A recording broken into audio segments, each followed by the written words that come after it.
నమస్తే, నేను మీ జర్నలిస్ట్ వసంత్. ఈరోజు ఒక ముఖ్యమైన అంశంతో మీ ముందుకొచ్చాను. గతంలో కాంగ్రెస్ అధికారంలోకి వస్తే ప్రచారం సమయంలో ఏదైతే కాంగ్రెస్ పార్టీ నాయకులు అలాగే సీఎం రేవంత్ రెడ్డి కూడాను ప్రచారంలో కొన్ని ముఖ్యమైన అంశాలను ప్రస్తావించారు. ముఖ్యంగా రైతుల మేలు కోసం ఇప్పుడున్న ధరణి ఏదైతే ఉందో పూర్తిగా ధరణి పోర్టల్ని రద్దు చేసి దాని ప్లేస్‌లో భూభారతి తీసుకొస్తాం అని చెప్పేశారు. సో దీనికి సంబంధించి కొత్త ఆర్ఓఆర్ చట్టం వచ్చింది. ఈ భూభారతిలో కొన్ని ముఖ్యమైన అంశాలు ప్రతి ఒక్కరికి ఇది అర్థమయ్యేలా నేను వివరించే ప్రయత్నం చేస్తాను. దట్ టూ ఇది అందరికీ ఉపయోగకరమైన కొన్ని పాయింట్స్ మీ ముందుంచే ప్రయత్నం చేస్తా. ప్రతి ఒక్కళ్ళు కూడా ఈ యొక్క వీడియోని చూసి మీ యొక్క అభిప్రాయాన్ని తప్పకుండా తెలియజేయండి. భూభారతి అంటే గతంలో కేసీఆర్ ప్రభుత్వంలో కేసీఆర్ హయాంలో ధరణి పోర్టల్ అనేది ఉండేది. ధరణి పోర్టల్‌కి బదులుగా భూభారతిని తీసుకొచ్చారు. అందులో కొత్త ఆర్ఓఆర్ చట్టం ఏం చెప్తుంది? కొత్త ఆర్ఓఆర్ చట్టంలో మార్పులు ఏమున్నాయో చూద్దాం. సో ముఖ్యంగా దీనికి సంబంధించి భూమి హక్కుల భద్రం, భూ సమస్యల సత్వర పరిష్కారం, రైతుల మేలు కోసం ప్రజాపాలనలో చారిత్రాత్మక మార్పు అనేది కాంగ్రెస్ పార్టీ ఒక నినాదం తీసుకొని భూభారతిని తీసుకొచ్చారు. అందులో కొన్ని ముఖ్యమైన అంశాలు ఇప్పుడు చూద్దాం. ఆర్ఓఆర్ అంటే ఏంటి? ఆర్ఓఆర్ చట్టం అంటే ఏంటి? ఇక రికార్డ్ ఆఫ్ రైట్స్, ఈ యొక్క భూమి హక్కుల రికార్డు అనే దాన్ని ఆర్ఓఆర్ చట్టం అని చెప్తారు. ఇది దాదాపు 1970s నుంచి కూడాను ఈ యొక్క ఆర్ఓఆర్ చట్టం ఉంది. ఇందులో కొన్ని ముఖ్యమైన పాయింట్స్ ఏంటో ఇప్పుడు మనం చూసే ప్రయత్నం చేద్దాం. భూమిపై ఎవరికి ఎలాంటి హక్కులు ఉన్నాయో తెలిపే రికార్డు అనేది ఈ ఆర్ఓఆర్ చట్టం ప్రకారం గ్రామాల వారీగా ఆ గ్రామంలో ఉన్న భూమి యజమానులు వారు కలిగి ఉన్న భూమి వివరాలను తెలిపే రికార్డు ఇది. అంటే ఏం చెప్తుంది ఇక్కడ ముఖ్యంగా ఆర్ఓఆర్ చట్టం ఏంటంటే, ఆర్ఓఆర్ చట్టం యొక్క ముఖ్య ఉద్దేశం ఏంటంటే ఇక్కడ భూమిపై ఎవరికి ఎలాంటి హక్కులు ఉన్నాయో తెలుపుతుంది. ఆ యొక్క రికార్డుకి సంబంధించి తెలిపే రికార్డు ఇది. గ్రామాల వారీగా ఆ గ్రామంలో ఉన్న భూమి యజమానులు వారు కలిగి ఉన్న భూమి వివరాలను తెలిపే రికార్డు ఇది. అందుకే దీన్ని భూ యజమానుల రికార్డు అని కూడా అంటారు. ఆర్ఓఆర్ చట్టాన్ని కూడా భూ యజమానుల రికార్డు అంటారు. ఈ రికార్డులో పేరున్న వారికి భూ యాజమాన్య హక్కు పత్రం మరియు పట్టాదారు పాస్ పుస్తకం ఇస్తారు. ఎవరి పేరు మీద అయితే భూమి ఉందో ఆ భూమికి సంబంధించి ఆ పేరు మీదనే పట్టాదారు పాస్ పుస్తకం కానీ ఆ యొక్క ఏదైతే భూ యజమాని హక్కు కానీ ఇస్తారనమాట. ఆర్ఓఆర్లో ఎవరి పేరు ఉంటే వారే భూమి యజమానిగా పరిగణించబడతారు. ఎవరైతే ఇప్పుడు ఫర్ సపోజ్ మన మదర్కి ఫాదర్కు ఆ పేరు మీద భూమి ఉందనుకోండి, వాళ్ళే యజమానిగా ఉంటారు, అంతేగాని వాళ్ళ పిల్లలు కాదు. కాకపోతే వాళ్ళ తదనంతరం పిల్లలు గిఫ్ట్ డీడ్ కింద రాసినా దాన్ని ట్రాన్స్ఫర్ డీడ్ చేసినా సరే ఖచ్చితంగా ఆ యొక్క ఎవరైతే కొడుకులు కూతుర్లు ఉన్నారో వాళ్ళకి చెందే అవకాశం ఉంది. సో ఇక భూముల రిజిస్ట్రేషన్ ఈ రికార్డు ఆధారంగానే జరుగుతున్నాయి. అంటే ఇంతకుముందు మనం ప్రతిసారి మనం ఏదైతే రిజిస్ట్రార్ ఆఫీస్కి వెళ్తాం కదా, సో ఆ రిజిస్ట్రార్ ఆఫీస్లో ఏదైతే రిజిస్ట్రేషన్స్ ఇవన్నీ జరుగుతాయో దీనికి సంబంధించి ఒకసారి చూస్తే భూముల రిజిస్ట్రేషన్ ఈ కార్డు ఆర్ఓఆర్ చట్టం ప్రకారమే జరుగుతుంది. ప్రభుత్వం రైతులకు అందించే ఏ మేలైనా ఈ రికార్డు ప్రకారమే అందజేయబడతాయి. అందుకే ఆర్ఓఆర్ చాలా కీలకమైన భూమి రికార్డు. సో ఆర్ఓఆర్ అనేది చాలా చాలా ఇంపార్టెంట్. ఎందుకు ఇంపార్టెంట్ అంటే ప్రభుత్వం రైతులకు అందించే ఏ మేలైనా అది అది రైతు భరోసా కానివ్వండి, రైతు బంధు కానివ్వండి, రైతు రుణమాఫీ కానివ్వండి, ఏది అమలు చేసినా సరే ఈ యొక్క రికార్డు ఈ ప్రకారమే రైతులకు అందజేయబడతాయి. అంటే మధ్యలో ఎవరు కూడా ఇక్కడ దూరి లేదంటే కొన్ని స్కాములు చేయడానికి వీలుండదు. డెఫినెట్లీ ఎవరి పేరు మీద అయితే ఉంటుందో వారి పేరు మీదుగా ఏదైనా సరే వాళ్ళు 500 రూపాయలు బోనస్ ఇచ్చినా, రుణమాఫీ చేసినా, రైతు బంధు ఇచ్చినా, రైతు భరోసా వేసినా ఈ యొక్క రికార్డు ప్రకారమే జరుగుతుంది. తెలంగాణలో ఆర్ఓఆర్ చట్టాలు హక్కుల రికార్డులు ఒకసారి చూసినట్టయితే జస్ట్ అంటే కేవలం ర్యాండమ్గా దీని గురించి చెప్తాను మీకు. ఎప్పటి నుంచి స్టార్ట్ అయింది ఏంటి? తెలంగాణలో హక్కుల రికార్డులు ఖాస్రా పహానీ అలాగే 1B రిజిస్ట్రేషన్ ఇక్కడ ఇవన్నీ చూసుకుంటే ధరణి ఇప్పుడు భూభారతి. గతంలో ధరణిలో ఉండేవన్నీ ఇప్పుడు భూభారతిలో ఉన్నాయి. హైదరాబాద్ రాష్ట్రంలో 1948లో అంటే మనం అప్పుడు చూసుకుని ఇండిపెండెన్స్ తర్వాత హైదరాబాద్ సపరేట్గా ఉండేది, తర్వాత ఇండియా సపరేట్గా ఉండేది అనమాట. ఇక్కడ హైదరాబాద్ రాష్ట్రంలో 1948లో చేసిన ఆర్ఓఆర్ చట్టం కింద హక్కుల రికార్డుగా ప్రకటించబడింది ఖాస్రా పహానీ. అంటే ఇప్పుడు మనం భూభారతి ఎట్లా అనుకుంటామో, గతంలో కేసీఆర్ హయాంలో ధరణి ఏ విధంగా అనుకుంటామో 1948 కాలంలో ఖాస్రా పహనీ అనేది ఇక్కడ ఉండేది అనమాట. ఖాస్రా పహానీ అనేది ఉండేది. ఇక ఉమ్మడి రాష్ట్రంలో 1971లో చేసిన ఆర్ఓఆర్ చట్టం కింద రూపొందించబడింది 1B రిజిస్టర్. 1B అంటే ప్రతిదానికి మనం ఎక్కడన్నా కొంచెం ఫైనాన్షియల్ ఇష్యూస్, ఫైనాన్షియల్ డిస్ప్యూట్స్ ఏవైతున్నాయో వాళ్ళకి దానికి సంబంధించి సిబిల్కి సంబంధించి ఇలాంటి క్రెడిట్ స్కోర్లు అన్నిటికి సంబంధించి ఇప్పుడు కొత్తగా కొన్ని బ్యాంకులు కానీ, కొన్ని ప్రైవేట్ సంస్థలు కానీ, కొన్ని ఫైనాన్షియల్ ఏదైతే ఫైనాన్షియల్గా ఇస్తారో లోన్లు ఇస్తారో అలాంటి సంస్థలన్నీ కూడా 1B అనేది మస్ట్ అండ్ షుడ్ అని చెప్తున్నారు. ఇది 1971లో చేసిన ఆర్ఓఆర్ చట్టం కింద రూపొందించబడింది అనమాట. సో ఇక మొత్తానికి ఇక్కడ ఈ 1B రిజిస్టర్నే 2017లో నిర్వహించిన భూ రికార్డుల ప్రక్షాళన ఎల్ఆర్యూపీకి సంబంధించి కార్యక్రమం ద్వారా సవరించి ధరణిలో పొందుపరిచారు. 2020లో చేసిన ఆర్ఓఆర్ చట్టం క్రింద ధరణినే హక్కుల రికార్డుగా ప్రకటించారు. సో గతంలో ఏదైతే ఎల్ఆర్యూపీ ఉందో ఆ ఎల్ఆర్యూపీని సవరణ చేసి 2020లో చేసిన ఆర్ఓఆర్ సవరణ చట్టం ఏదైతే ఉందో దాని తర్వాత ఈ రికార్డులన్నిటికి సంబంధించి ఒక పోర్టల్గా ప్రకటించారు. అదే ధరణి పోర్టల్. ఇక భూభారతి 2025 చట్టం కింద హక్కుల రికార్డు. సో 2025 ఆర్ఓఆర్ చట్టం ప్రకారం ధరణి పోర్టల్ని రద్దు చేసి భూభారతి అనే నామకరణం చేశారు. దాంట్లో కొన్ని ముఖ్యమైన అంశాలను పొందుపరిచారు. ఇక్కడ ముఖ్యంగా మనం చూసినట్లయితే ధరణికి అలాగే భూభారతికి సంబంధించి వ్యత్యాసాలు ఏంటో కూడా చూసే ప్రయత్నం చేద్దాం. మనం మరికొన్ని అంశాలు చూద్దాం. ఇక్కడ ఆర్ఓఆర్ చట్టంలో ఉండాల్సిన అంశాలేంటి, చాలా ముఖ్యమైన అంశం అని చెప్పుకోవచ్చు. ఎందుకంటే ఆర్ఓఆర్ చట్టంలో ఉండాల్సిన అంశాలేంటి అనేది చూసే ప్రయత్నం చేద్దాం. ఆర్ఓఆర్ చట్టాల ప్రధాన ఉద్దేశం హక్కుల రికార్డును రూపొందించడం. మొదటిలో మనం మాట్లాడుకున్నట్లు ఇక్కడ ఆర్ఓఆర్ చట్టం యొక్క ముఖ్య ఉద్దేశం ఏంటంటే హక్కుల రికార్డు, అంటే ఈ భూమి మీద ఈ వ్యక్తికి హక్కు కలిగి ఉంది అని కొన్ని రికార్డ్స్లో రెవెన్యూ రికార్డ్స్లో ఉంటాయి. సో దీనికి సంబంధించింది ఇది రూపొందించబడింది అనమాట. భూమిపై హక్కులు సంక్రమించినప్పుడు ఆ రికార్డులో మార్పులు చేయడం ఆర్ఓఆర్ చట్టాలలో ఉండాల్సిన ప్రధాన అంశాలు మనం చూస్తే కొన్ని ప్రధానమైన అంశాలు చూద్దాం. భూమి హక్కుల రికార్డును రూపొందించి నిర్వహించడం, అలాగే హక్కుల రికార్డులో ఉన్న తప్పులను సవరించడం, అలాగే భూమిపై హక్కులు సంక్రమించినప్పుడు హక్కుల రికార్డులో మ్యూటేషను, అలాగే హక్కుల రికార్డుకి సంబంధించిన సమస్యల పరిష్కారానికి వ్యవస్థ. సో ఏదైతే హక్కుల రికార్డుకి సంబంధించి అంటే ఈ యజమానికి సంబంధించి కొన్ని హక్కులు ఉంటాయి, దానికి సంబంధించిన సమస్యలు ఏమైనా ఉంటే ఖచ్చితంగా భూభారతి పరిష్కరిస్తుంది. దీంతో పాటుగా భూమిపై హక్కులకు సంక్రమించినప్పుడు హక్కుల రికార్డులో మ్యూటేషన్కి సంబంధించి కూడా, అలాగే హక్కుల రికార్డులో ఉన్న తప్పులను సవరించడం.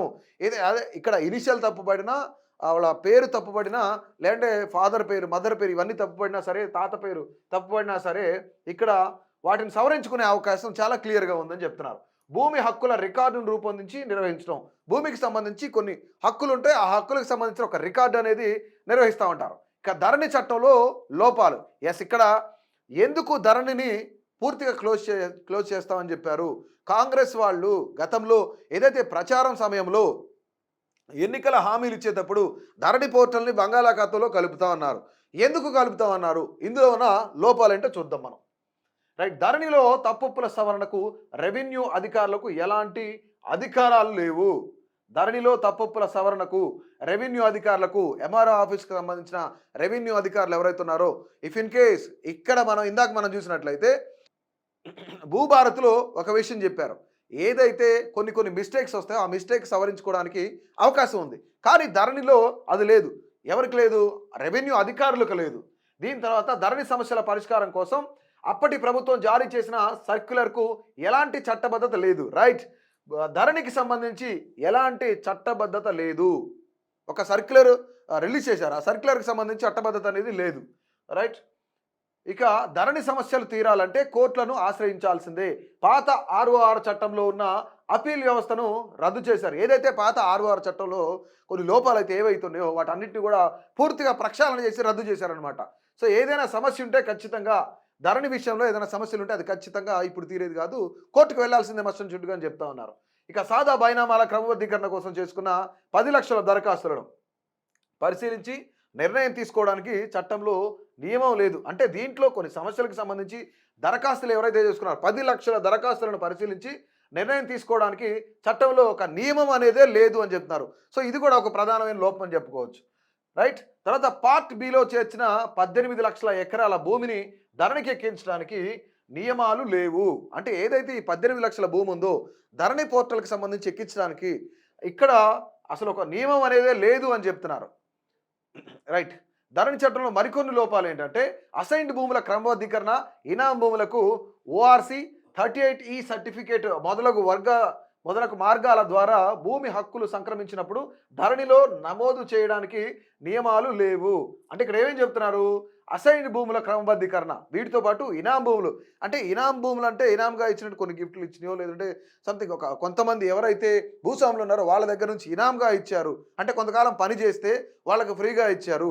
సో ఇలాంటి భూములు, ఇనాం భూములు ఏవైతే ఉన్నాయో, ఇనాం ఇస్తున్నారు, గిఫ్ట్ ఇస్తున్నారు అని చెప్తారు కదా, ఇలాంటి భూములకు సంబంధించి, అలాగే దాంతోపాటుగా 38E సర్టిఫికేట్ మొదలగు మార్గాల ద్వారా భూమి హక్కులు సంక్రమించినప్పుడు ధరణిలో నమోదు చేయడానికి నియమాలే లేవు. కానీ మరి ఆ భూముల పరిస్థితి ఏంటి? ఆ భూములు ఎవరి పేరు మీద ఉన్నాయి చెప్పలేము.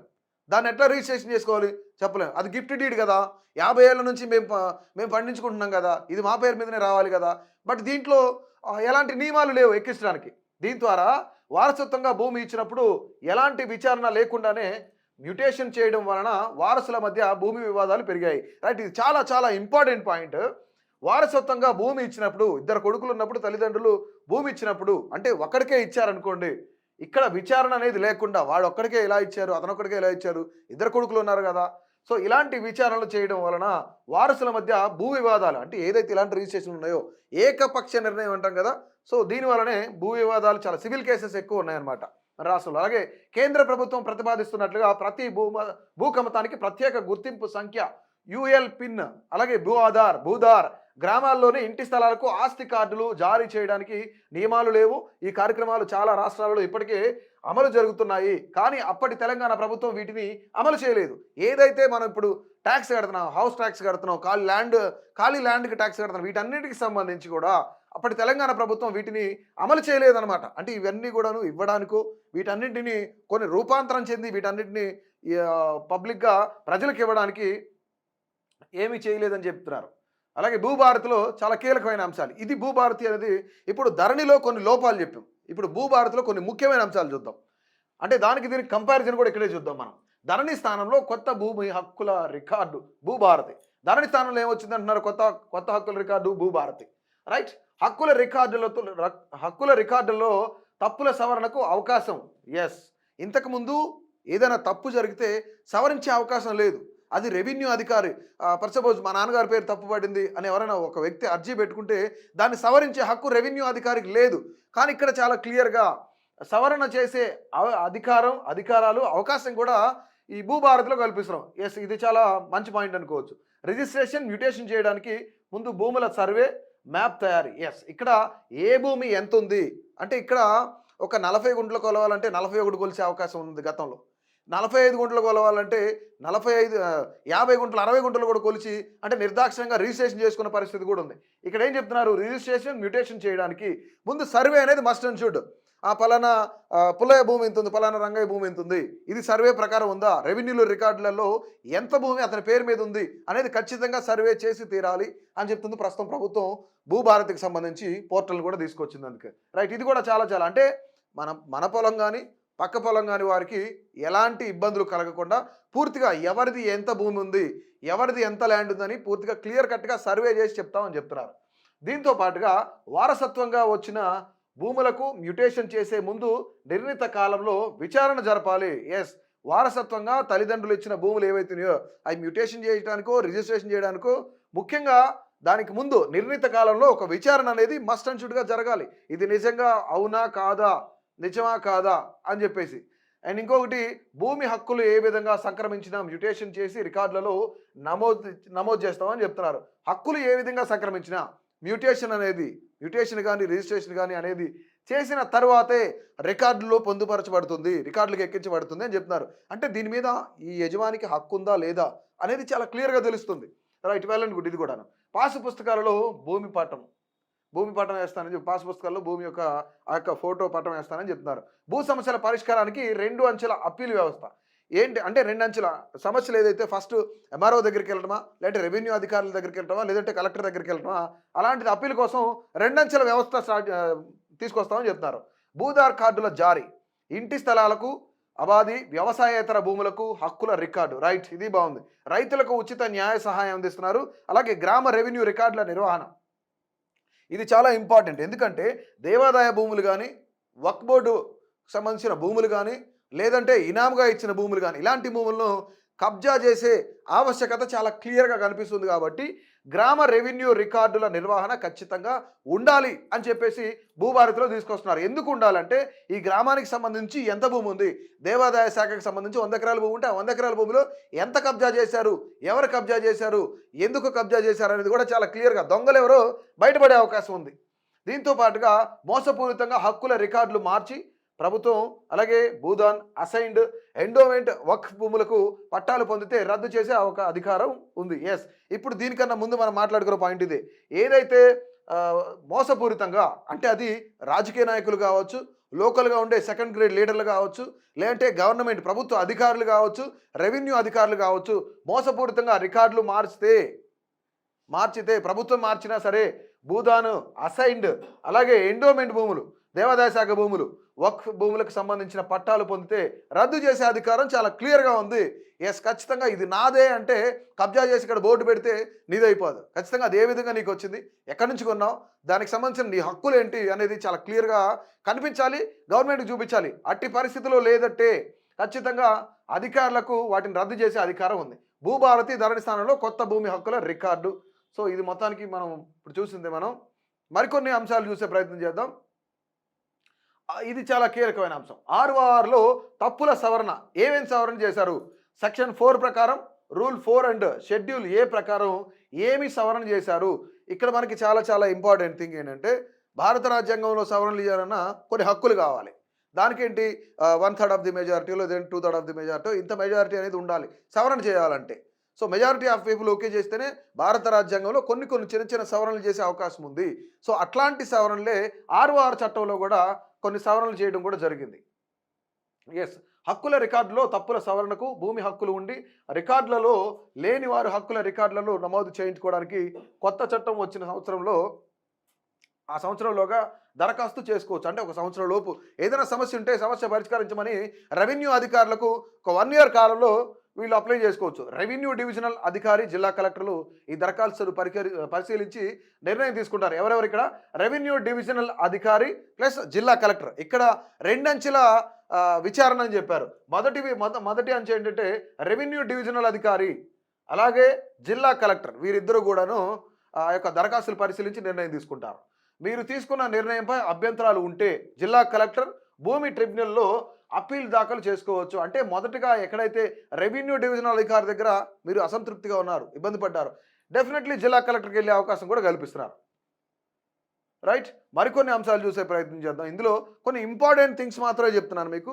ఏవైతే ఇంపార్టెంట్ థింగ్స్ ఉన్నాయో వాటినే చెప్తున్నాను. ఎస్, ఇక్కడ వారసత్వంగా వచ్చిన భూములకు మ్యూటేషన్, అలాగే రిజిస్ట్రేషన్, ఇదే okay. Section 7, rule 7 and schedule B ప్రకారం ఇక్కడ చూసుకున్నట్లయితే వారసత్వంగా వచ్చిన భూములు ఏవైతే ఉన్నాయో వాటికి మ్యూటేషన్, వారసత్వం లేదా వీలునామా ద్వారా, అంటే తల్లిదండ్రి తన తదనంతరం ఒక 100 ఎకరాలు ఆస్తుంటే ఆ 100 ఎకరాల ఆస్తిని 10 మందికి సమానంగా పంచాలా, ఇద్దరికి ఎక్కువ పంచి 8 మందికి మిగతా సమానంగా పంచాలా అనేది ఒక వీలునామా ఉంటుంది. ఆ వీలునామాకు సంబంధించి చెప్తున్నారు ఇక్కడ. సో వారసత్వం లేదా వీలునామా ద్వారా భూమిపై హక్కులు సంక్రమిస్తే తహసీల్దార్ విచారణ చేసి హక్కుల రికార్డులో మ్యూటేషన్ చేస్తారు. నిర్ణీత వ్యవధిలో తహసీల్దార్ మ్యూటేషన్ చేయకపోతే ఆటోమేటిక్గా మ్యూటేషన్ జరిగిపోతుంది. పాత పాసు పుస్తకం ఉంటే అందులో నమోదు చేయడం లేదా కొత్త పాసు పుస్తకం జారీ చేయడం చేస్తారు. సో ఇక్కడ ఇఫ్ ఇన్ కేస్ ఇక్కడ నిర్ణీత వ్యవధిలో తహసీల్దార్ కనుక చేయకపోతే ఆటోమేటిక్గా, అంటే ఇప్పుడు టెక్నాలజీ పెరిగింది కాబట్టి ఆటోమేటిక్గా అప్డేట్ అయిపోతుందని చెప్తున్నారు, మ్యూటేషన్ జరిగిపోతుందని చెప్తున్నారు. పాత పద్ధతిలో పాస్ పుస్తకం ఉంటే అందులో నమోదు చేయడం, లేదా పాత ఏదైనా పుస్తకం ఉంటే అందులో నమోదు చేయడం, లేదంటే కొత్త పుస్తకం ద్వారా జారీ చేయడం కూడా చేస్తారని చెప్తున్నారు. రైట్, ఇక్కడ మరికొన్ని చూద్దాం. వారసత్వంగా వచ్చిన భూములకు మ్యూటేషన్ ఏ విధంగా జరుగుతుంది అనేది కూడా తహసీల్దార్ 30 రోజుల్లోగా విచారణ చేసి దరఖాస్తుపై నిర్ణయం తీసుకోవాలి. అంటే కేవలం 1 మంత్లోగా ఒక ఏదైతే ఒక ల్యాండ్ ఇష్యూ ఉందో, ల్యాండ్ డిస్ప్యూట్ ఉందో, దానికి సంబంధించి వారసత్వ భూమి, అంటే మా తండ్రి నుంచి నాకు ఒక భూమి సంక్రమించాలి, ఒక 10 ఎకరాలు రావాలి, దీనికి సంబంధించి వితిన్ 1 మంత్లో ఎంఆర్ఓ ఎవరైతే ఉన్నారో దానిపైన విచారణ చేయాలి, నిర్ణయం తీసుకోవాలి. రైట్, ఒకవేళ అలా నిర్దేశిత కాలంలో నిర్ణయం తీసుకోకుంటే దరఖాస్తుదారుని పేరు రికార్డులో ఆటోమేటిక్గా మ్యూటేషన్ అవుతుంది. రైట్, చాలా ఇంపార్టెంట్ థింగ్. ఒకవేళ 1 మంత్లోగా ఎంఆర్ఓ కనుక ఈ మ్యూటేషన్ చేయకపోతే ఆటోమేటిక్గా వితిన్ 1 మంత్లో, అంటే ఒకవేళ వీలునామా ప్రకారం జరిగితే, ఎందుకంటే ఆటోమేటిక్గా వీలునామా ప్రకారం భూ రికార్డులు సో ఖచ్చితంగా ఆటోమేటిక్గా అవుతాయి. ఎందుకంటే ఇప్పుడు టెక్నాలజీ పెరిగిపోయింది కాబట్టి సో జరిగే అవకాశం ఉందని చెప్తున్నారు. దరఖాస్తుదారునికి పాస్ పుస్తకం ఉంటే అందులో నమోదు చేయడం లేదా కొత్త పాస్ పుస్తకం జారీ చేయడం చేస్తారనమాట. అంటే పాత దాంట్లో రాస్తారు, లేదంటే కొత్తది ఇస్తారు. మ్యూటేషన్పై అభ్యంతరాలు ఉంటే రెవెన్యూ డివిజనల్ అధికారికి, ఆపై జిల్లా కలెక్టర్కి అప్పీల్ చేసుకోవచ్చు. మీకేమైనా నిజంగానే ఇక్కడ 99 గజాల భూమి ఉంటే 95 గజాలే భూమి రిజిస్ట్రేషన్ చేశారనుకోండి, పోనీ 90 గజాల రిజిస్ట్రేషన్ అయితే అక్కడ అభ్యంతరం, అంటే మనకి 5 నుంచి 8 గజాలు మిస్ అవుతుంది కాబట్టి మనం ఇక్కడ రెవెన్యూ డివిజనల్ అధికారికి అప్లై చేసుకోవచ్చు. అక్కడ తప్పు జరిగితే, రెవెన్యూ అధికారి దగ్గర తప్పు జరిగితే డైరెక్ట్ జిల్లా కలెక్టర్ దగ్గరికి వెళ్ళే అవకాశం కూడా, ఆ ఛాన్స్ కూడా ఉందని చెప్తున్నారు. ధరణి చట్టం ప్రకారం మ్యూటేషన్ చేసే ముందు విచారణ లేదు. దీనివలన వారసుల మధ్య వివాదాలు ఏర్పడ్డాయి. ఎస్, చాలా ఇంపార్టెంట్ నోట్ ఇక్కడ. ధరణి చట్టం ప్రకారం మ్యూటేషన్ కానీ రిజిస్ట్రేషన్ కానీ దీనికి ముందు చేసే ముందు విచారణ అనేది జరపలేదు. పలానా వ్యక్తి వచ్చాడు, పలానా నరేష్ వచ్చాడు, ఆ నరేష్కి భూమి ఇది రిజిస్ట్రేషన్ చేయాలంటే చేసేసి వెళ్ళిపోతారు. అది టెక్నికల్గా చూసుకోరు, విచారణ జరపరు. ఎంత భూమి ఉంది, వీళ్ళకి ఎంత వచ్చింది, పాత వాళ్ళు ఎంత మిస్ అవుతున్నారు అనేది కూడా చూసుకోరు. కానీ డెఫినెట్లీ విచారణ అనేది జరగాలి. ధరణిలో విచారణ లేదు కాబట్టి భూభారతిలో విచారణ చేపట్టారు. ఇది కూడా సేమ్. ఇతర మార్గాలంటే అది ఇనాములు అవ్వచ్చు, ఇంకేదైనా అవ్వచ్చు. ఇతర మార్గాల ద్వారా వచ్చిన భూమికి సంబంధించి మ్యూటేషన్ సెక్షన్ 8 రూల్ 8 మరియు షెడ్యూల్ బి ప్రకారం చూసుకున్నట్లయితే సివిల్ లేదా రెవెన్యూ కోర్టు తీర్పు, లోక్ అదాలత్ అవార్డు, ఇక్కడ అసైన్మెంట్ పట్టా, 38 certificate, 13B certificate, ORC sale certificate మొదలగు వాటి ద్వారా హక్కులు సంక్రమిస్తే ఆర్డీఓకు దరఖాస్తు చేసుకుంటే హక్కుల రికార్డులో మార్పులు చేసి పట్టాదారు పాస్ పుస్తకం జారీ చేస్తారు. సో ఇప్పుడు మనం అనుకున్న ఏవైతున్నాయో రెవెన్యూ కోర్టులో తీర్పు వచ్చినా, లోక్ అదాలత్లో వచ్చినా, అసైన్మెంట్ పట్టా వచ్చినా సరే వీటన్నిటికి సంబంధించి మనం అంటే ప్రతిదీ కూడా ఇక్కడ మనకి విచారణ జరిపించేందుకు ఒక అవకాశం ఇచ్చారని చెప్తున్నారు. రైట్, మరికొన్ని చూద్దాం ఇక్కడ. సో ఇప్పుడు యాజ్ యూజువల్ సాదా బైనమాల్లో కొన్ని మార్పులు కూడా ఉన్నాయి కాబట్టి రైట్, ఇక్కడ పట్టాదారు పాస్ పుస్తకం మనం ఒకసారి చూద్దాం. సెక్షన్ 10 రూల్ 10 మరియు షెడ్యూల్ బి. ఇక్కడ భూభారతి హక్కుల రికార్డులో నమోదై ఉన్న అందరికీ తనంత తానుగా కానీ లేదంటే ఇక్కడ భూ యజమాని దరఖాస్తు చేస్తే కానీ రికార్డులు పరిశీలించి 300 రూపాయల ఫీజు వసూలు చేసి పాస్ పుస్తకం జారీ చేస్తారు. ఇక్కడ ఏం చెప్తున్నారంటే భూభారతి హక్కుల రికార్డులో నమోదై ఉన్న అందరికీ తనంత తానుగా కానీ లేదంటే భూ యజమాని దరఖాస్తు చేస్తే కానీ రికార్డులు పరిశీలించి 300 రూపాయల ఫీజు చెల్లిస్తే అక్కడ పాస్ పుస్తకం జారీ చేస్తారు. అంటే పాస్ పుస్తకం వచ్చే విధానం చెప్తున్నారు. ఏ విధంగా హక్కుల రికార్డులో ఉన్న వ్యక్తి లైసెన్స్డ్ సర్వేయర్తో తన భూమి సర్వే చేయించుకొని మ్యాప్ తయారు చేయించుకున్నట్లయితే మండల సర్వేయర్ సరిచూసిన తర్వాత తహసీల్దార్ పాస్ పుస్తకంలో సర్వే మ్యాప్ను ఉంచుతారు. అంటే ఇక్కడ ఏం చెప్తున్నారంటే ఒక మ్యాప్ ద్వారా సర్వే చేయించుకుంటే అంటే కొంత ఎవరితో సర్వే చేయించుకోవాలి, వ్యక్తి లైసెన్స్డ్ సర్వేయర్తో. లైసెన్స్డ్ అంటే ఎవరికైతే లైసెన్స్ ఉందో, ఇతను సర్వే చేయడానికి అర్హుడనే లైసెన్స్ ఉందో అతనితో సర్వే చేయించుకుంటే మ్యాప్లో మన భూమి కూడా మ్యాప్లో ఉంచే అవకాశం ఉందని చెప్తున్నారు. ఈ వెసులుబాట్లు ఏవి కూడా ధరణిలో లేవు. అంటే విచారణ జరిపించడం లేదంటే అక్కడ కొలిపించడం, ఎంత భూమి ఉంది, దీనికి అధికారి ఎవరు, దీనికి యజమాని ఎవరు అనేది ఇంతకుముందు ధరణి పోర్టల్లో లేవు. ఎందుకంటే ఇంతకుముందు మనం చూసినట్లయితే త్రిబుల్ జీవోలో అనేకమైన ఇబ్బందులు ఏర్పడ్డాయి. అంటే ఇప్పుడు గత ప్రభుత్వం మీద అనేక అనుమానాలు, చాలా భూములు తీసేసుకున్నారు, చాలా ల్యాండ్స్ లాక్కున్నారు అని చెప్పేసి త్రిబుల్ జీవోకి సంబంధించి అనేకమైన వాళ్ళు ఏదైతే ప్రజా వ్యతిరేకతను మూటగట్టుకున్నారని చెప్పుకోవచ్చు. సో అప్పీల్ వ్యవస్థ ఇది చాలా ఇంపార్టెంట్. సెక్షన్ 15 మరియు రూల్ 14 తరఫున చూసుకున్నట్లయితే రెండంచెల అప్పీల్ వ్యవస్థ. తహసీల్దార్ చేసిన మ్యూటేషన్లపై లేదా తహసీల్దార్ జారీ చేసిన పాస్ పుస్తకాలు ఏవైతున్నాయో దీనికి సంబంధించి భూదారుపై అభ్యంతరాలు ఉంటే రెవెన్యూ డివిజనల్ అధికారికి అప్పీల్ చేసుకోవచ్చు. అంటే మండల లెవెల్లో ఉన్న డివిజన్ లెవెల్లో ఉన్న రెవెన్యూ అధికారి ఉన్నారో ఆయనకి అప్పీల్ చేసుకోవచ్చు. లేదంటే రెవెన్యూ డివిజనల్ అధికారి ఇచ్చిన తీర్పుపై అభ్యంతరాలు ఉంటే ఆయన కూడా జిల్లా కలెక్టర్కి మళ్ళీ వెళ్ళొచ్చు. డివిజన్ అధికారి ఏదైతే తీర్పు ఇచ్చారో ఆ తీర్పు తప్పు అనిపిస్తే జిల్లా కలెక్టర్ దగ్గరికి వెళ్ళొచ్చు అప్పీల్ చేసుకునేటప్పుడు. రైట్, రెవెన్యూ డివిజనల్ అధికారి చేసిన మ్యూటేషన్లపై లేదా రెవెన్యూ డివిజనల్ అధికారి చేసిన సాదా బైనమాలు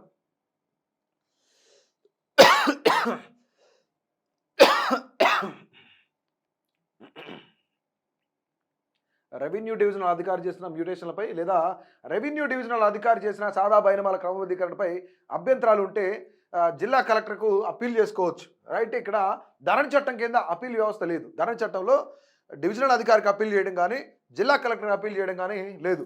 పూర్తిగా కోర్టుకి వెళ్ళిపోవడమే. అంటే ఇక్కడ న్యాయ వ్యవస్థకి వెళ్ళిపోవడమే. కానీ న్యాయ వ్యవస్థతో సంబంధం లేకుండా డివిజనల్ స్థాయిలో జిల్లా స్థాయిలో పరిశీలనలు అయిపోయిన తర్వాత కోర్టుకు వెళ్ళే ఛాన్స్ ఉంటుంది. ఆల్మోస్ట్ డివిజనల్ అధికారి దగ్గరే అయిపోతుందని చెప్తున్నారు భూభారత్ చట్టంలో. ఇఫ్ ఇన్ కేస్ అది లేకపోతే జిల్లా కలెక్టర్ దగ్గర 100% మీకున్న డిస్ప్యూట్ ఏదైతుందో ఆ డిస్ప్యూట్ని తీసేస్తామని చెప్తున్నారు. రైట్, ఇక్కడ అధికారాలు ఏమున్నాయో చూద్దాం. సెక్షన్ 17 ప్రకారం అధికారాలు చూద్దాం. రికార్డింగ్ అధికారులు, అప్పీల్ అండ్ రివిజన్ అధికారులు భూభారతి చట్టం ప్రకారం విచారణ చేసేటప్పుడు వారికి సివిల్ కోర్టుకున్న అధికారాలు ఉంటాయి. ఎస్, ఇది చాలా ఇంపార్టెంట్. ప్రతి ఒక్కళ్ళు కూడా తెలుసుకోవాల్సిన పాయింట్ ఏంటంటే రికార్డింగ్ అధికారులు, అప్పీల్ అండ్ రివిజన్ అధికారులు అంటే ఇక్కడ ఎవరు, మీ రికార్డులన్నింటినీ రికార్డ్ చేసే అధికారి ఎవరున్నారు, దాన్ని అప్పీల్కి పంపే అధికారి ఎవరున్నారు, వాళ్ళ తర్వాత రివిజన్ అధికారులు ఎవరైతే దానిపై రివ్యూ చేస్తున్నారు ఆ అధికారులు. అలాగే భూభారతి చట్టం ప్రకారం విచారణ చేసేటప్పుడు వారికి సివిల్ కోర్టుకున్న అధికారాలు, అంటే కోర్టుకున్న అధికారాలకు కూడా ఈ యొక్క అధికారులకు, రెవెన్యూ అధికారులకు ఉన్నాయని చెప్తున్నారు. ఇది సూపర్ నిజంగా. వాళ్ళు చెప్తే ఇక్కడ అభ్యంతరం ఉంటే, రెవెన్యూ అధికారుల దగ్గర అభ్యంతరాలు ఉంటే డైరెక్ట్ జిల్లా కలెక్టర్ వేసుకోవచ్చు పిటిషన్. సో ఈ వెసులుబాటు కూడా కల్పించారు. ఎస్, తప్పు చేసిన అధికారులపై ఎలాంటి చర్యలు ఉంటాయి? ఎస్, అసైన్డ్ భూములు కానీ, దేవాదాయ శాఖ భూములు కానీ, లేదంటే వక్ఫ్ బోర్డు భూములు కానీ, ఇనాంగా ఇచ్చిన భూములు కానీ, లేదంటే ఇక్కడ వీరునామా ప్రకారం వచ్చిన భూములు కానీ అధికారులు కబ్జా చేస్తే, తప్పుడు పాస్ పుస్తకాలు పుట్టిస్తే వాళ్ళకి ఎలాంటి చర్యలు ఉంటాయి వాళ్ళపైన? ఎస్, మోసపూరితంగా ప్రభుత్వ భూములకు పాసు పుస్తకాలు జారీ చేస్తే కమిషనర్ తనంతటా తానుగా లేదా ఎవరైనా దరఖాస్తు చేసినా ఆ పాసు పుస్తకాన్ని రద్దు చేయొచ్చు. ఎస్, ఇక్కడ ఎవరికి ఉంది? కమిషనర్కి ఉంది. కమిషనర్ తనంతట తానుగా లేదా ఎవరైనా దరఖాస్తు చేసినా, అంటే ఒక అధికారి తప్పు చేశాడని చెప్పేసి తను గుర్తించినా, పై అధికారి గుర్తించినా, లేదంటే నాలాంటి వ్యక్తి నీలాంటి వ్యక్తి కూడా ఆయనపై పిటిషన్ వేస్తే కనుక కమిషనర్ వెంటనే రియాక్ట్ అవుతారు. దాన్ని రద్దు చేసే అధికారం కమిషనర్కి ఇక్కడ కల్పించారు. స్వాధీనం చేసుకోవచ్చు. తహసీల్దార్ సంబంధిత అధికారులపై డిసిప్లినరీ చర్యలతో పాటు క్రిమినల్ యాక్షన్ కూడా తీసుకోవచ్చు. ఎస్, ప్రతి ఒక్కళ్ళు కూడా మీ యొక్క భూమి ఉన్న ప్రతి ఒక్కళ్ళు చాలా క్లియర్గా వినండి. ఇక్కడ అధికారులపై ఖచ్చితంగా చర్యలు తీసుకునే అవకాశం ఉంది. వాళ్ళని సస్పెండ్ చేస్తారా, క్రిమినల్ కేసులు కూడా పెడతారని చెప్తున్నారు. రికార్డులను ట్యాంపర్ చేసినా లేదా మోసపూరిత ఉత్తర్వులు జారీ చేసినా అధికారులపై క్రిమినల్ చర్యలు తీసుకుంటారు. సర్వీస్ నుండి తొలగించవచ్చు. ఎస్, వాళ్ళ ఉద్యోగం కూడా ఊడబికేసే అవకాశం భూభారతితో మనకి ఇచ్చారు. అంటే నిజంగా ఇది పేదవాడి చేతిలో ఒక చట్టం అనుకోవచ్చు, పేదవాడి చేతిలో ఒక యాక్ట్ అనుకోవచ్చు, పేదవాడి చేతిలో ఇది ఒక ఆయుధం కూడా అనుకోవచ్చు. రైట్, భూమి హక్కుల రికార్డులో నమోదు లేదా తొలగింపుకు సంబంధించి ప్రభుత్వం లేదా ప్రభుత్వ అధికారి పైన ఎలాంటి కేసు నమోదు చేయడానికి వీలు లేదు. మరొకసారి చూద్దాం. ఇది చాలా ఇంపార్టెంట్ నోట్. భూమి హక్కుల రికార్డులో నమోదు లేదా తొలగింపుకు సంబంధించి ప్రభుత్వం లేదా ప్రభుత్వ అధికారి పైన ఎలాంటి కేసు నమోదు చేయడానికి వీలు లేదు. ఎందుకంటే సదుద్దేశం, బోనఫైడ్ బిలీఫ్, గుడ్ ఫెయిత్తో తీసుకున్న నిర్ణయాలపై క్రిమినల్ చర్యలు ఉండవు. అంటే కావాలని నిర్ణయాలు తీసుకుంటే క్రిమినల్ కేసులు ఉంటాయి. అంటే బై మిస్టేక్ అయితే కనుక చేసేది ఏమి లేదు. ఇక్కడ సివిల్ కోర్టుల పాత్ర ఎంతవరకు ఉంది? సెక్షన్ 18 మరియు 13 రూల్ ప్రకారం ఇక్కడ యాజమాన్య హక్కుల నిర్ధారణ కోసం మాత్రమే సివిల్ కోర్టును ఆశ్రయించాలి. ఏం హక్కులకు సంబంధించి? యాజమాన్య హక్కుల నిర్ధారణ. ఈ భూమి నాదే అనే చెప్పుకునే దానికి మాత్రమే మనం సివిల్ కోర్టుకు వెళ్ళాలి. రికార్డుల సవరణ కోసం సివిల్ కోర్టుకు వెళ్ళాల్సిన అవసరం లేదు. అంటే నా పేరు తప్పుపడింది, మా నాన్న పేరు తప్పుపడింది, ఇవన్నీ కూడా నేను కోర్టుకు వెళ్తానంటే కుదరదు. ఎందుకంటే అక్కడ కోర్టు సమయం వృధా చేయకూడదు. కోర్టులో అనేకమైన కేసులు ఉంటాయి. బట్ ఆ కేసులకి ఈ కేసులకు ముడిపెట్టకూడదని, కోర్టు సమయాన్ని చాలా విలువైంది కాబట్టి, సో అందుకని కోర్టుకు వెళ్ళి వాళ్ళ సమయాన్ని వృధా చేసే అవకాశం లేకుండా ఇక్కడ రెవెన్యూ అధికారికి, జిల్లా కలెక్టర్కే ఇచ్చారు. ఇక్కడ ధరణి చట్టంలో అన్ని రకాల సమస్యల పరిష్కారానికి ఎక్కడికి వెళ్ళాలి? సివిల్ కోర్టుకు వెళ్ళాల్సిందే. రెవెన్యూ అధికారులు లేరు, జిల్లా కలెక్టర్ లేరు, ప్రతి ఒక్కరు కూడా అక్కడికి వెళ్ళాల్సిందే. ఇక్కడ అంటే గతంలో ఇక్కడ మనం చూసుకున్నట్లయితే న్యాయ సహాయం ఉండేది కాదు ధరణి పోర్టల్ ఉన్నప్పుడు.